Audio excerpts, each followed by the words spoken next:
बसून घ्या ना, समोरासमोर कशा जवळून घ्या, म्हणजे आवाज जवळ घ्या, एकदम जवळ. जय भीम, नमो बुद्धाय.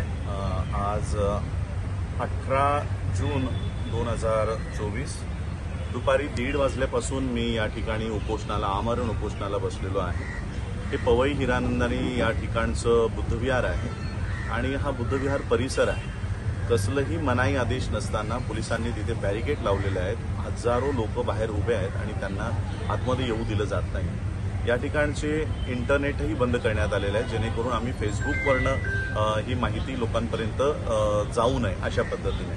आणि म्हणून मी मुंबईच्या आणि लगतच्या बौद्धांना विनंती करणार आहे की या ठिकाणी हजारो लोकांच्या उपस्थितीत या ठिकाणी यावं आणि पोलिसांना एकच प्रश्न विचारावा की या विहारात जाण्यासाठी कोर्टाने कोणती मनाई आदेश दिलेला आहे का.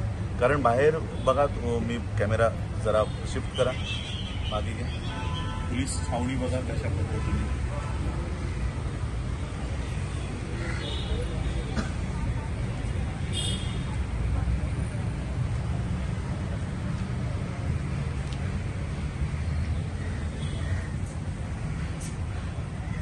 अशा पद्धतीने बुद्धविहाराच्या या परिसरामध्ये पोलीस म्हणजे ज्या ठिकाणी अहिंसा राबवली जाते त्या ठिकाणी पोलीस इथे रायफल घेऊन उभे आहेत, शूजमध्ये आहेत, बुटांमध्ये आहेत आणि या पवित्र स्थळाचं जी काही रिस्पेक्ट आहे तो पूर्ण संपवण्यात आलेला आहे. आणि म्हणून मी मुंबईच्या जवळच्या सगळ्यांना आणि महाराष्ट्रभरातल्या बौद्धांना आवाहन करणार आहे की आज हे आंदोलन आम्ही उभं केलेलं आहे. आंदोलन 2-3 कारणांसाठी आहे. पहिलं कारण की BMCला कसलेही अधिकार नसताना पावसाच्या सुरुवातीला त्यांनी 750 कुटुंबांची घरं उद्ध्वस्त केलेली आहेत, जमीनदोस्त केलेली आहेत. तो अधिकार उपजिल्हाधिकारी निष्कासन विभागाचा असतानाही BMCच्या अधिकाऱ्यानं हे काम केलेलं आहे. त्यामुळे पहिली मागणी आमची आहे की BMCच्या ज्या अधिकाऱ्याच्या सहीने हे काम झालेलं आहे त्याच्यावर अॅट्रॉसिटी ॲक्टनुसार गुन्हा दाखल व्हावा. दुसरी की या ठिकाणी पोलीस प्रोटेक्शन BMCने मागवण्यात आलं होतं आणि पोलिसांचं म्हणणं आहे की त्यांच्यावर दगडफेक झाली, मिरची फेकण्यात आली.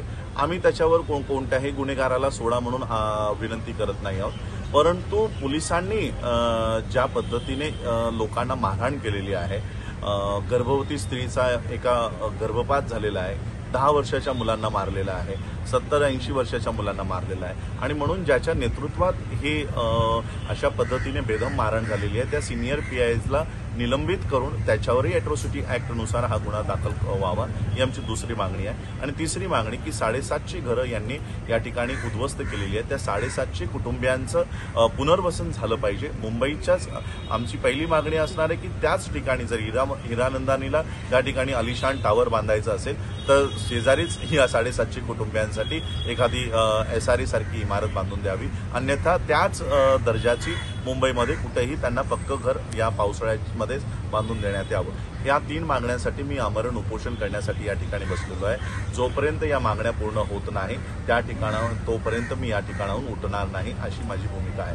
ही भूमिका सर्वांना ज्ञात व्हावी याकरिता मी हा व्हिडिओ करत आहे. जय भीम, नमो बुद्धाय.